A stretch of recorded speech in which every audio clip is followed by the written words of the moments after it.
Hi guys, তোমরা কেমন আছো? আশা করি সবাই ভালো আছো।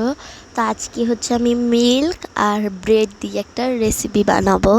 তো যারা বুঝতে পারছো তারা থাক, আর যারা বুঝতে পারেনি তাদেরকে পরে বলতেছি।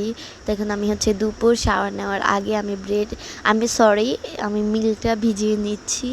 তারপর হচ্ছে শাওয়ার নিয়ে নিব, কারণ এটা যেহেতু ফ্রিজে ছিল অনেক টাইম লাগবে এটা ভিজতে, তাই জন্য আগে ভিজিয়ে নিয়েছি। আর কেউ আমাদের পানি দেখে উল্টাপাল্টা কিছুই কথা বলবে না, কারণ আমাদের পানি ওঠার পরে এরকমই কালার হয়, তারপর ঠিক হয়ে যায়। আমি এটার অনেকক্ষণ পরে শাওয়ার নিব, কারণ এখন পানিটা ক্লিন হয়ে যায় একদম।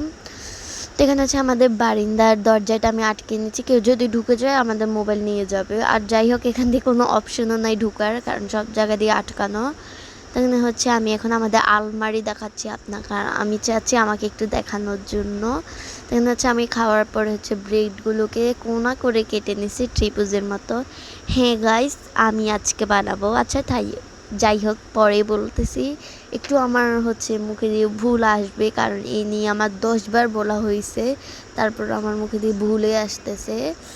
তো এখানে হচ্ছে আমার আম্মু মিল্ক দিয়ে দিছে গরম, আর এখানে হচ্ছে আমার বোন, আমার মামা, ওরা হচ্ছে বাদাম মানে কুচি কুচি করতেছে। আর এখানে হচ্ছে আমি দুধের মধ্যে ব্রেডগুলোকে চুবিয়ে নিচ্ছি। হ্যাঁ গাইস, আজকে আমরা বানাচ্ছি শাহি টুকরা। তো এখানে হচ্ছে আমি চিনিও নিয়েছি, কারণ উপরে দিয়ে একটু চিনি দিয়েছি, আমার কাছে ভালো লাগছে না, একটু মিষ্টি মিষ্টি না হলে ভালো লাগে। তো আমি হচ্ছে চিনিও দিছিলাম। তো আমি হচ্ছে ব্রেড দেওয়ার পরও আমি হচ্ছে মিল্ক দিছি, আবার তারপরও সব সব মিল্ক চুষে নিছে ব্রেডরা। যাই হোক, আমি একটু তোতলে কথা বলতেছি, কেউ করবে না। তারপর এখানে হচ্ছে অনেক বাদাম দিছি, তো প্রচুর বাদাম দেওয়া হয়েছে। আর এখানে আমার মামা আর আমার বোন বসে আছে, আর এখানে হচ্ছে আমার ফুফাতো ভাইয়া আর আপাত ভাইয়া। তো আমরা এখন ছোলা বুট খাবো, আর এখানে আমি একটা শসা মেরে দিয়েছি। যাই হোক, তো আমাদের শাহি টুকরা ছোলা বুট সব খাওয়া শেষ। এখন আমি রুমে এসে মোবাইল টিপতেছি। তো আজকে ব্লগটা এই পর্যন্ত।